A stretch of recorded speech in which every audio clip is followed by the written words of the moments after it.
शान्ताकारं भुजङ्गशयनं पद्मनाभं सुरेशं विश्वाधारं गगनसदृशं मेघवर्णं सुगम्यं लक्ष्मीकान्तं कमलनयनं योगिविद्यानगम्यं वन्दे विष्णुभवभयहरणं सर्वलोकैकनाथं। जय श्री हरि। नमस्कार दोस्तों, आप सभी का स्वागत है हमारे यूट्यूब चैनल पावरफुल हिंदू धर्म में। श्री राधा रानी और श्री कृष्ण की कृपा आप पर सदा और सर्वदा बनी रहे। आज की कथा में हम रसपान करेंगे देवासुर संग्राम। आइए रसपान कीजिए कथा अध्याय 9 का, जिसमें वर्णन है देवासुर संग्राम। श्री सुखदेव महाराज कहते हैं कि हे परीक्षित, यद्यपि दानव और दैत्यों ने बड़ी सावधानी से समुद्र मंथन की चेष्टा की थी, फिर भी भगवान से विमुख होने के कारण उन्हें अमृत की प्राप्ति नहीं हुई। हे राजन, भगवान ने समुद्र को मत कर अमृत निकाला और अपने निज जन देवताओं को पिला दिया। फिर सबके देखते देखते वे गरुड़ पर सवार हुए और वहां से चले गए। जब दैत्यों ने देखा कि हमारे शत्रुओं को तो बड़ी सफलता मिली, तब वे उनकी बढ़ती सह न सके। उन्होंने तुरंत अपने हथियार उठाए और देवताओं पर धावा बोल दिया। इधर देवताओं ने एक तो अमृत पीकर विशेष शक्ति प्राप्त कर ली थी और दूसरे उन्हें भगवान के चरण कमलों का आश्रय था ही, बस वे भी अपने अस्त्र शस्त्रों से सुसज्जित हो दैत्यों से भिड़ गई। हे परीक्षित, क्षीर सागर के तट पर बड़ा ही रोमांचकारी और अत्यंत भयंकर संग्राम हुआ। देवता और दैत्यों की वह घमासान लड़ाई ही देवासुर संग्राम के नाम से कही जाती है। दोनों ही एक दूसरे के प्रबल शत्रु हो रहे थे। दोनों ही क्रोध से भरे हुए थे। एक दूसरे को आमने सामने पाकर तलवार, बाण और अन्य अनेक अस्त्र शस्त्रों से परस्पर चोट पहुंचाने लगी। उस समय लड़ाई में सड़क, तुरही, मृदंग, नगारे और डमरू बड़े जोर से बजने लगी। हाथियों की चिंगाड़, घोड़ों की हिनहिनाहट, रथों की गड़गड़ाहट और पैदल सेना की चिल्लाहट से बड़ा कोलाहल मच गया। रणभूमि में रथियों के साथ रथी, पैदल के साथ पैदल, घुड़सवारों के साथ घुड़सवार एवं हाथी वालों के साथ हाथी वाले भिड़ गए।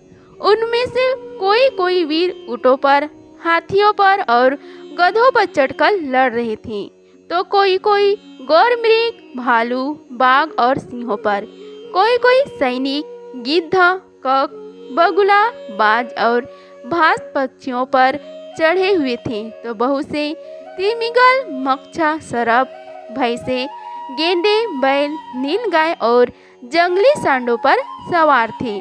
किसी ने सियारिन, चूहे, गिरगिट और खरगोश पर की सवार कर ली थी, तो बहुत से मनुष्य, बकरे, कृष्ण सागर, मृग, हंस और सूअरों पर चढ़े थे।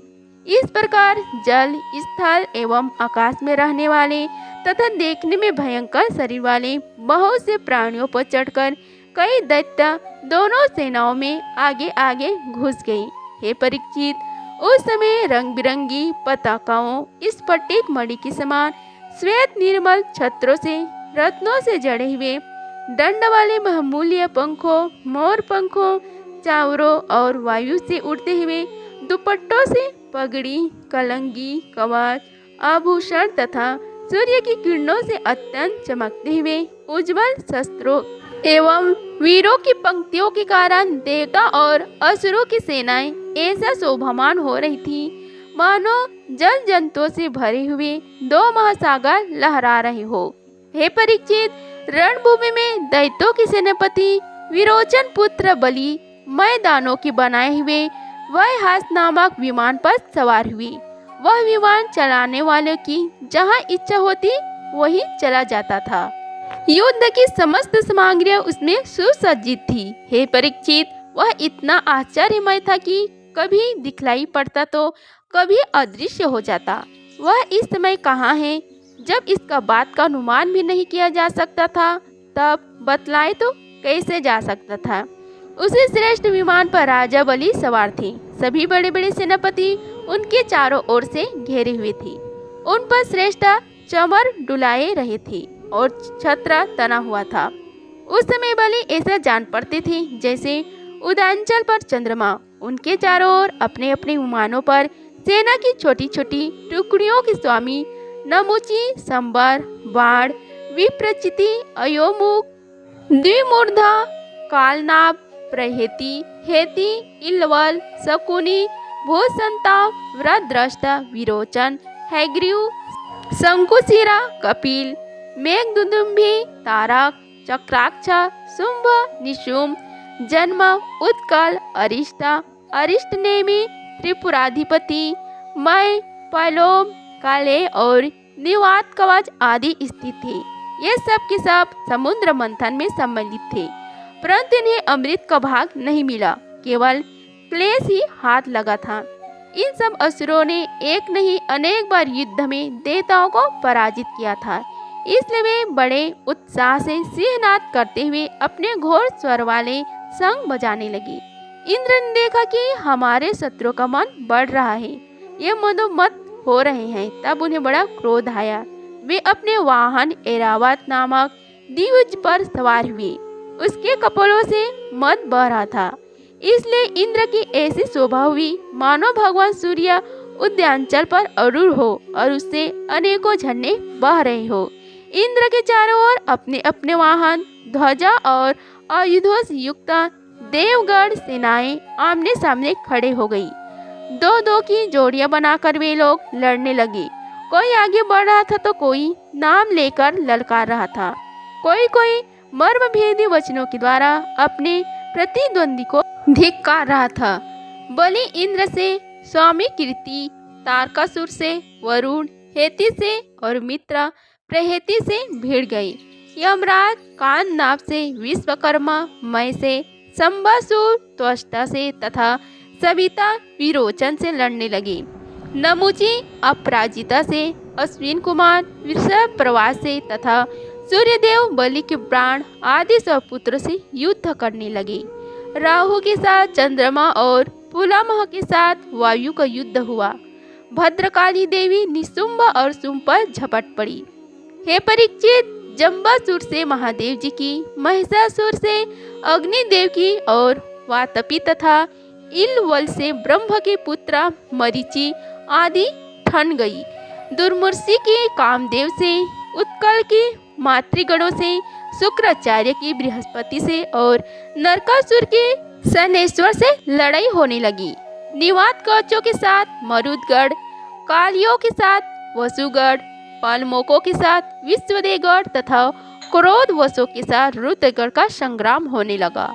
इस प्रकार असुर और देवता रणभूमि में द्वंद्व युद्ध और सामूहिक आक्रमण द्वारा एक एक दूसरे से भीड़ का परस्पर विजय की इच्छा से उत्साहपूर्वक तीखे बाण, तलवार और भालों से प्रहार करने लगे।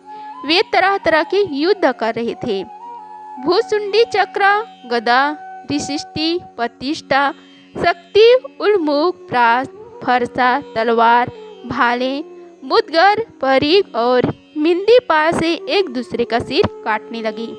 उस समय अपने स्वरों के साथ हाथी, घोड़े, रथ आदि अनेक प्रकार के वाहन और पैदल सेना छिन्न भिन्न होने लगी। किसी की भुजा, किसी की जड़ का, किसी की गर्दन और किसी के पैर कट गई, तो किसी की ध्वजा, धनुष, कवच और आभूषण ही टुकड़े टुकड़े हो गए। उनके चरणों की धमक और रथ के पहियों की रगड़ से पृथ्वी खुद गई। उस समय रणभूमि से ऐसा प्रचंड धूल उठी कि उसने दिशा, आकाश और सूर्य को भी ढक दिया, परंतु थोड़ी ही देर में खून की धारा से भूमि अपल्लवित हो गई और कहीं धूल नाम का भी न रहा। तदंतर लड़ाई का मैदान कटे हुए सिरों से भरा गया।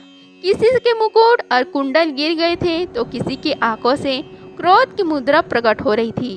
किसी किसी ने अपने दांतों से होठ दबा रखे थे। बहुतों की आभूषणों और शस्त्रों से सुसज्जित लंबी लंबी भुजाएं कटकर गिरी हुई थी और बहुतों की मोटी मोटी जांघें कटी हुई पड़ी थी। इस प्रकार वह रणभूमि बड़ी भीषण दिख रही थी। तब वह बहुत से धड़ अपने कट कर गिरे हुए सिरों के नेत्रों से देखकर हाथ में हथियार उठा वीरों की ओर दौड़ने और उछलने लगी। राजा बलि ने 10 बाण इंद्र पर, 3 उनके वाहन ऐरावत पर, 4 ऐरावत के 4 चरण रक्षकों पर और 1 मुख्य महावत पर इस प्रकार कुल 18 बाण छोड़े। इंद्र ने देखा कि बलि के बाण तो हमें घायल करना ही चाहते हैं। तब उन्होंने बड़ी फुर्ती से उतने ही तीखे भल्ल नामक बाणों से उनको वहां तक पहुंचने के पहले ही हंसते हंसते काट डाला। इंद्र की प्रसन्य फुर्ती देखकर राजा बलि और भी चिढ़ गई। उन्होंने एक बहुत बड़ी शक्ति जो बड़े भारी लोहे के समान जल रही थी उठाई, किंतु अभी वह उनके हाथों में ही थी, छूट नहीं पाई थी। इंद्र ने उसे भी काट डाला। इसके बाद बलि ने एक के एक पीछे एक क्रमशः शूल, प्रास, तोमर और शक्ति उठाई, परंतु वे जो जो शस्त्र हाथ में उठाते इंद्र उन्हें टुकड़े टुकड़े कर डालते। इस हस्त लगाव से इंद्र का ऐश्वर्य और भी चमक उठा। हे परीक्षित, अब इंद्र की फुर्ती से घबराकर पहले तो बलि अंतर्ध्यान हो गए, फिर उन्होंने असुरी माया की सृष्टि की। तुरंत ही देवताओं की सेना के ऊपर एक पर्वत प्रकट हुआ। उस पर्वत ने दवग्नि से जलते हुए वृक्ष और टाकी जैसी तीखी धार वाली शिखरों के साथ नुकीली शिलाएं गिरने लगी। इसमें देवताओं की सेना चकनाचूर होने लगी। तत्पश्चात बड़े बड़े सांप, दंतसूक, बिच्छू और अन्य विषैले जीव उछल उछल कर काटने और डंक मारने लगे। सिंहा, बाघ और सुअर देवसेना के बड़े बड़े हाथियों को फाड़ने लगे। हे परीक्षित, हाथों में शूल लिए मारो काटो इस प्रकार चिल्लाती हुई सैकड़ों नंग धड़ंग राक्षसियां और राक्षस भी वहां प्रकट हो गए। कुछ क्षण के बाद आकाश में बादलों की घनघोर घटाएं मंडराने लगी। उनके आपस में टकराने से बड़ी गहरी और कठोर गर्जना होने लगी। बिजलियां चमकने लगी और आंधी के झरकोने से बादल अंगारों की वर्षा करने लगी। दैत्यराज बलि ने प्रलय की अग्नि के समान बड़ी भयानक आग की सृष्टि की। वह बात की बात में वायु की सहायता से देवसेना को जलाने लगी। थोड़ी ही देर में ऐसा जान पड़ा कि प्रबल आंधी के थड़पों से समुद्र में बड़ी बड़ी लहरें और भयानक भंवर उठ रहे हैं और वह अपनी मर्यादा छोड़कर चारों ओर से देवसेना को घेरता हुआ उमड़ आ रहा है। इस प्रकार जब उन भयानक असुरों ने बहुत बड़ी माया की सृष्टि की और स्वयं अपनी माया के प्रभाव से छिपे रहे, न दिखने के कारण उन पर प्रहार भी नहीं किया जा सकता था, तब देवताओं की सैनिक बहुत दुखी हो गई। हे परीक्षित, इंद्र आदि देवताओं ने उनकी माया का प्रतिकार करने के लिए बहुत कुछ सोच विचार किया, परंतु उन्हें कुछ न सूझा। तब उन्होंने विश्व के जीवनदाता भगवान का ध्यान किया और ध्यान करते ही वे वहीं प्रकट हो गई।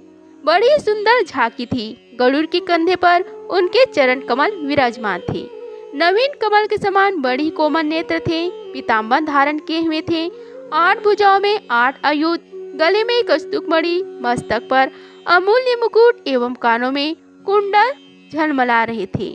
देवताओं ने अपने नेत्रों से भगवान की इस छवि का दर्शन किया। परम पुरुष परमात्मा के प्रकट होते ही उनके प्रभाव से असुरों की वह कपटी भारी माया विलीन हो गई। ठीक वैसे ही जैसे जाग जाने पर स्वप्न की वस्तुओं का पता नहीं चलता, ठीक ही भगवान स्मृति समस्त विपत्तियों को मुक्त कर देती है। इसके बाद कालनेमी दैत्य ने देखा कि लड़ाई के मैदान में गरुड़ वाहन भगवान आ गए हैं। तब उसने अपने सिंह पर बैठे बैठे बड़े वेग से उनके ऊपर एक त्रिशूल चलाया। वह गरुड़ के सिर पर लगने वाला ही था कि खेल खेल में ही भगवान उसे पकड़ लिया और उसी त्रिशूल से उसके चलाने वाले कालनेमी दैत्य तथा उसके वाहन को मार डाला। माली और सुमाली 2 दैत्य बड़े बड़े बलवान थे। भगवान युद्ध में अपने चक्र से उनके सिर भी काट डाले और वे निर्जीव होकर गिर पड़े। तदंतर मल्यवान ने अपनी प्रचंड गदा से गरुड़ पर बड़े वेग के साथ प्रहार किया, परंतु गर्जना करते हुए मलयवान ने प्रहार करते न करते ही भगवान ने चक्र से उसके सिर को भी धड़ से अलग कर दिया। इस प्रकार पौष मास में कथा अध्याय नौका समाप्त हुआ। अगर आप सभी को हमारी वीडियो अच्छी लगी होगी तो वीडियो को लाइक कीजिए, चैनल को सब्सक्राइब कीजिए और कमेंट बॉक्स में जय श्री हरि लिखिए। धन्यवाद। मिलते हैं अगले वीडियो में, तब तक के लिए जय श्री राधे कृष्णा।